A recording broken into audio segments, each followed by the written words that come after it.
Hello everyone, welcome to కోడెనెత్ర. ఈరోజు మన వీడియోలో అప్లైడ్ అండ్ రీసెర్చ్ సైంటిస్టుల గురించి తెలుసుకుందాం. ఓకే, ఇది కూడా one of the job role అనమాట. డేటా సైంటిస్టుల్లో అంటే డేటా సైన్స్ డొమైన్లో ఇది ఒక job role.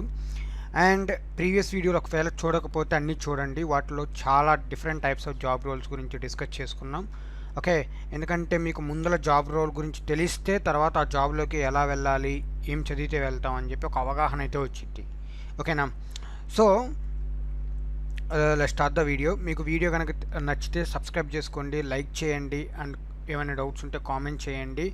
Okay, notification bell icon మాత్రం ప్రెస్ చేసి పెట్టుకోండి, ఎందుకంటే డైలీ ఆల్టర్నేట్ డేస్లో మీకు పక్కా వీడియోస్ వస్తూనే ఉంటాయి. సో ఇవి చాలా హెల్ప్ఫుల్ అవుతాయి అని అనుకుంటున్నాను. ఓకేనా? So let's start our video. So ఈరోజు మనం చెప్పుకునేది ఏంటంటే research scientist or applied scientist, ఈ రెండు జాబ్ రోల్స్ గురించి డిస్కస్ చేసుకుందాం. మనం ఇప్పటిదాకా ఏం చేసాం discussion? Data scientist. Okay, data scientist అనేది మేజర్ జాబ్ రోల్. ఇప్పటిదాకా మనం డిస్కస్ చేసుకున్న వాటిలో డేటా సైంటిస్ట్ అనేది మేజర్ జాబ్ రోల్. సరే, ఈ డేటా సైన్స్ గురించి అయితే డిస్కస్ చేసుకున్నాం. డేటాని తీసుకొని మోడలింగ్ చేసి పైప్ లైన్స్ బిల్డ్ చేయటం. Okay, they are lot of thing, deploy చేయటం. ఓకే, లైక్ ఎస్ఎంఈస్తో మీటప్స్ కానీ, క్లయింట్స్తో మీటప్స్ కానీ, ఇలాంటి డిఫరెంట్ టైప్స్ ఆఫ్ థింగ్స్ అయితే పక్కా డేటా సైంటిస్టులు అయితే చేస్తారు. ఓకే, ఇది మనకి ఆల్రెడీ మన లాస్ట్ వీడియోస్లో చెప్పుకున్నాం. సో ఈ రీసెర్చ్ సైంటిస్టులు ఎక్కడికి వస్తారు, ఎలా వస్తారు మనం చూసుకుంటే ఇక్కడే దే ఆర్ బిగ్గర్ డొమైన్స్. ఇక్కడే మనకు అర్థమైపోతుంది, దే ఆర్ బిగ్గర్ డొమైన్స్ అనమాట. సో వీళ్ళేంది డేటా సైన్స్ మొత్తాన్ని కవర్ చేసేస్తారు. అయిపోయింది, కవర్ చేసేసిన తర్వాత వీళ్ళు నెక్స్ట్ పొజిషన్ ఏంటంటే రీసెర్చ్ సైంటిస్ట్ అనమాట. రీసెర్చ్ సైంటిస్ట్ అంటే ఏంటి? ఫస్ట్ రీసెర్చ్ సైంటిస్ట్ అంటే ఒకటి, ఓకే, మీరు కొత్తగా వచ్చేదాన్ని కనుక్కోవటం అయితే కాదు ఇది, అది నెక్స్ట్ లెవెల్ అప్లైడ్ సైంటిస్ట్లో వచ్చింది. రీసెర్చ్ సైంటిస్ట్ అంటే ఏంటంటే జస్ట్ ఇప్పుడు మనం ఒక మోడల్ బిల్డింగ్ అనేది చేస్తున్నాం. మోడల్ బిల్డింగ్ చేసేటప్పుడు ఒక మోడల్ కరెక్ట్ పనిచేసిద్ది, ఇంకొక మోడల్ కరెక్ట్ పనిచేయదు. అలా డిఫరెంట్ టైప్స్ ఆఫ్ మోడల్స్ని ట్యూన్ చేయటం. ఓకే, డిఫరెంట్ టైప్స్ ఆఫ్ మోడల్స్తో వర్క్ చేయటం మనం కింద చూసుకున్నాం. So research scientists are experts at researching. బాగా రీసెర్చ్ చేస్తారు. ఎలాంటిది? మోడల్ బిల్డింగ్ మీద అయినా కానివ్వండి, డేటా మీద అయినా కానివ్వండి, data types data patterns, data pipelines మీద అయినా కానివ్వండి. అంటే బిల్డ్ చేయరు వీళ్ళు. బిల్డింగ్ అనేది డిఫరెంట్, అంటే కోడ్ రాసి ఇదంతా బిల్డింగ్ అయితే చేయరు, బట్ రీసెర్చ్ అయితే చేస్తారు. అట్లా అని చెప్పి బిల్డింగ్ అంటే వీళ్ళకి అవగాహన లేదా అని మీరు అనుకోకండి. అది దాటేసి, ఆ స్టేజ్ దాటేసి వచ్చిన వాళ్ళు వీళ్ళు. చాలా పవర్ఫుల్ వీళ్ళు చెప్తే ఏదైనా. అంటే వీళ్ళు ఒక మేనేజర్స్, ఓకే, టాప్ లెవెల్స్లో ఉన్నోళ్ళు అనుకోండి, టాప్ నాచ్లో ఉన్నోళ్ళు. సో వీళ్ళు ఏంటంటే మొత్తం హెల్ప్ చేయడానికి రీసెర్చ్ సైంటిస్టులు కానివ్వండి. Research scientist don't build products అయితే బిల్డ్ చేయరు వాళ్ళు. Okay, they don't have time, ఎందుకంటే వాళ్ళు రీసెర్చ్ చేయాలి. ఇప్పుడు ఒక ఎక్స్పెరిమెంట్తో అయిపోయిందంటే అవ్వదు కదా. ఇప్పుడు కరోనా మెడిసిన్ ఉంది, ఒక ఎక్స్పెరిమెంట్తో మనకి ఆ మెడిసిన్ వచ్చేసిందంటే కుదరదు. Okay, it will not come like that. We need to do lot of experiments. చాలా ఎక్స్పెరిమెంట్స్ చేయాలి, చాలా టెస్టులు చేయాలి, చాలా కంపెనీస్ కూర్చొని వాటి మీద వర్క్ చేస్తూ ఉంటాయి. సో మనం ప్రొడక్ట్ బిల్డ్ చేసేటప్పుడు కూడా డైరెక్ట్గా డేటా సైంటిస్ట్ వచ్చి ప్రొడక్ట్ బిల్డ్ చేయలేడు, ఎందుకంటే తనకి ఇన్పుట్స్ కావాలి, తన సీనియర్స్ దగ్గర నుంచి కానీ, తన అప్లైడ్ సైంటిస్ట్లో రీసెర్చ్ సైంటిస్టుల దగ్గర నుంచి. So instead of they are experts at framing ఎక్స్పెరిమెంట్స్ని ఫ్రేమ్ చేయడంలో ఎక్స్పర్ట్స్ అనమాట. డెవలపింగ్ హైపోథసిస్ అంటే ఏంటంటే ఇది జరిగిద్దా లేదా. ఓకే, ఇప్పుడు నేను ఇది బిల్డ్ చేశానంటే ఇది యాక్సెప్టబులా కాదా, సో ఈ డేటా నేను తీసుకోవచ్చా లేదా, ఈ డేటా దీనికి ఉపయోగపడిద్దా లేదా, సో ఇలా అన్నమాట. సో ఈ మోడల్ ఇలా వర్క్ అయిద్దా లేదా అని చెప్పి ఇలా డిఫరెంట్ టైప్స్ ఆఫ్ ఎక్స్పెరిమెంట్స్ అయితే చేస్తారు, proving whether they are true or not. They are typically found in academia. Okay, ఎక్కువ అకాడమియా అంటే తెలిసిందే కదా, మన కాలేజెస్లో ఎక్కువగా కనిపిస్తారు అనమాట వీళ్ళు. అరే, కాలేజెస్లో కనిపించే వాళ్ళు అంటే ఇంత పెద్ద పొజిషన్ ఏంటి, డేటా సైంటిస్టులు కన్నా పెద్ద పొజిషన్ ఏంటి అని మీరు డౌట్ రావచ్చు. అసలు మీకు తెలియంది ఏంటంటే మన డీప్ లెర్నింగ్ ఒక ఫాదర్ ఎవరంటే జెఫ్రీ హింటన్. ఓకే, ఆయన యూనివర్సిటీ ఆఫ్ టొరంటోలో ఉంటారు. కంప్యూటర్ విజన్తో వర్క్ చేసే అతను. ఓకే, అంటే సిఎన్ఎన్ మోడల్స్ని వర్క్ చేసిన ఆండ్రిజే కర్పతి అని. ఓకే, ఇంకా డిఫరెంట్ ఫిఫీ లీ అని చెప్పి, ఇంకా they are lot of guys who are working on this, like Yann LeCun. This all are వీళ్ళందరూ ఎవరంటే వన్స్ అపాన్ ఏ టైంలో అకాడమీలో అంటే ఒక ప్రొఫెసర్స్, పెద్ద పెద్ద ప్రొఫెసర్స్, పిహెచ్డి ప్రొఫెసర్స్ అలాంటి వాళ్ళు అనమాట. ఇప్పుడు మీకు ఇంకా అదే మామూలుగా deep learning, father of deep learning అయితే ఇంకా టొరంటోలో యూనివర్సిటీలో వర్క్ చేస్తున్నాడు. ఇప్పుడు ఆండ్రూ ఎన్జీ ఉన్నాడు. So he's also a trainer or mentor or professor, okay, and founder. They are lot of things, okay. వీళ్ళేంటి అకాడమీలో ఉంటాం డేటా సైంటిస్టులతో కన్నా హై అనుకోకండి.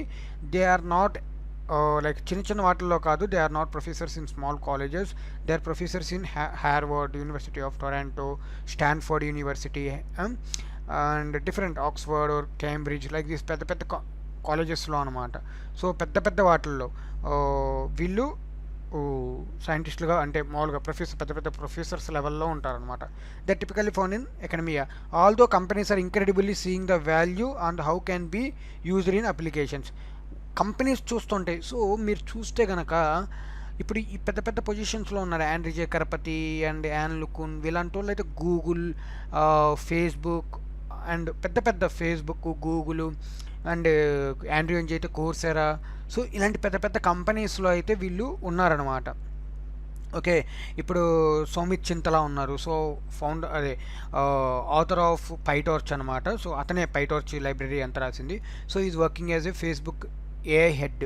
సో అలాగ డిఫరెంట్ టైప్స్ చాలామంది ఏంటంటే పెద్ద పెద్ద కంపెనీలో వర్క్ చేస్తారు, కాలేజీలో టీచ్ చేస్తూ ఉంటారనమాట. వీళ్ళు జస్ట్ ఒక ఐడియా ఇవ్వటమే, రీసెర్చ్ చేస్తారు, ఐడియా అనేది ఇస్తారు, పైప్ లైన్స్, ప్రొడక్ట్స్, కోడ్ అని చెప్పి అసలు బిల్డింగ్ అయితే చేయరు. సో నెక్స్ట్ లెవెల్ ఏంటంటే వాళ్ళకన్నా కొంచెం పెద్ద లెవెల్ అనమాట, applied scientist. Applied scientist are set to be యార్ సేమ్ క్యాలిబర్, అదే క్యాలిబర్ ఉన్న వాళ్ళు యాజ్ రీసెర్చ్ సైంటిస్ట్, అదే రీసెర్చ్ సైంటిస్టులతో. But they are also experts in applying their knowledge and implementing solution at the scalable లెవెల్లో solutions అయితే implement చేస్తారు వీళ్ళు. ఏంది రీసెర్చ్ చేయటమే కాకుండా ఆ రీసెర్చ్ చేసిన దాన్ని ఒక సొల్యూషన్, ఒక ప్రోడక్ట్ రూపంలో బిల్ట్ కూడా చేసేస్తారు. అది స్కేలబుల్ లెవెల్లో. Thus while research scientist are more focus on scientific discovery. మన రీసెర్చ్ సైంటిస్ట్ ఏంటి ఎక్కువగా సైంటిఫిక్ డిస్కవరీ మీద ఫోకస్ చేసి ఉంటారు. And applied scientist are more interested in real time application. Scientific discovery is entirely different అనమాట. మీరు scientific discovery గురించి మాట్లాడేటప్పుడు అది ఎంటైర్లీ డిఫరెంట్ టెక్నాలజీ. ఓకే, అంటే ఏంటంటే technology is not a technology, like research అనేది డిఫరెంట్గా ఉంటుంది. అంటే సైన్స్ పరంగా మాట్లాడగలం దాన్ని. రియల్ టైంలో మనం క్రియేట్ చేయాలంటే కొంచెం ఊహకు అందండి. ఇప్పుడు మనం ఏమంటాం, ఒక రోబో వచ్చిద్ది, మాట్లాడిద్ది, రోబో తన రూపాలని చేంజ్ చేసుకుంటుంది, సో అలానే చెప్పేస్తాం అనమాట. వీళ్ళు ఏంటంటే థియరిటికల్గా దాని గురించి మాట్లాడతారు, ఎవరు రీసెర్చ్ సైంటిస్టులు. బట్ దాన్ని బిల్డ్ చేయాలి, ఆ రియల్ ఎలా కావాలంటే అలా చేంజ్ చేయాలి. లేకపోతే ఐరన్ మ్యాన్ అనుకోండి, ఐరన్ మ్యాన్ లాంటి జార్విస్ క్రియేట్ చేయాలి. ఇప్పుడు మనం ఒక డైరెక్టర్ అయితే క్రియేట్ చేయగలిగాడు దాన్ని, బట్ రియల్ టైంలో మనం క్రియేట్ చేయాలంటే చాలా కష్టం అది. సో అలాంటివి కూడా చేసేదే అప్లైడ్ సైంటిస్టులు అనమాట. రియల్ టైమ్ అప్లికేషన్స్ కూడా పక్కా అప్లైడ్ సైంటిస్టులు అనేవాళ్ళు క్రియేట్ చేసేస్తారు.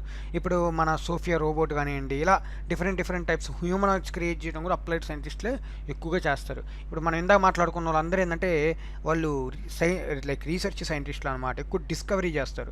బట్ అప్లైడ్ సైంటిస్టులు ఏంటంటే రియల్ టైమ్ అప్లికేషన్స్ అనేవి బిల్డ్ చేస్తుంటారు. At Amazon applied scientists in a slightly higher role. ముఖ్యంగా అమెజాన్లో research scientist than a research scientist and requires passing a coding bar. ఇది మెయిన్ అనమాట, కోడింగ్ బార్. ఇప్పుడు మనం రియల్ టైంలో ఏ అప్లికేషన్ బిల్డ్ చేయాలన్నా మనకి పక్కా ప్రోగ్రామింగ్ అనేది పక్కా తెలియాలి.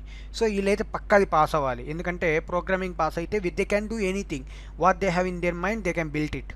ఓకే, అంతే కదా. సో అలాగా applied scientist Amazon for example focus on the projects exchange Amazon's customer experience, like Amazon automatic speech recognition, natural language understanding, audio signal processing, and text to speech and dialogue management. Elanti different Amazon lo there are lot of services in Amazon AWS services తీసుకుంటే there are lot of services regarding to machine learning and data science అన్నమాట. So ఇలాంటి వాటిల్లో hire లెవెల్లో build చేస్తూ ఉంటారు వీళ్ళు. Okay, and this is about what research and applied scientist. ఒక మాటలో చెప్పాలంటే రీసెర్చ్ సైంటిస్టులు అంటే డిస్కవర్ చేస్తారు, అప్లైడ్ సైంటిస్టులు ఏంటంటే బిల్డ్ చేస్తారు.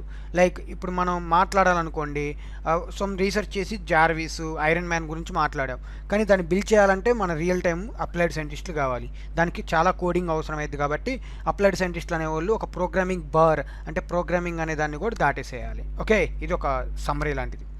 Okay, that's it for today. Okay, if you like the video, please subscribe the video and share with your friends. If you have any doubts, comment below. Comment under the video. మీరు ఒక కమ్యూనిటీలో join అవ్వాలి అనుకున్నట్టయితే కింద డిస్క్రిప్షన్లో మన community links అన్నీ ఉన్నాయి. దాంట్లో జాయిన్ అవ్వండి. ఇన్స్టాగ్రామ్లో ఫాలో అవ్వండి. లైక్ టెలిగ్రామ్లో కూడా జాయిన్ అవ్వండి. నేను అప్డేట్స్ ఇస్తూ ఉంటా. ఓకేనా? Okay, thank you everyone. Have a great day. Bye.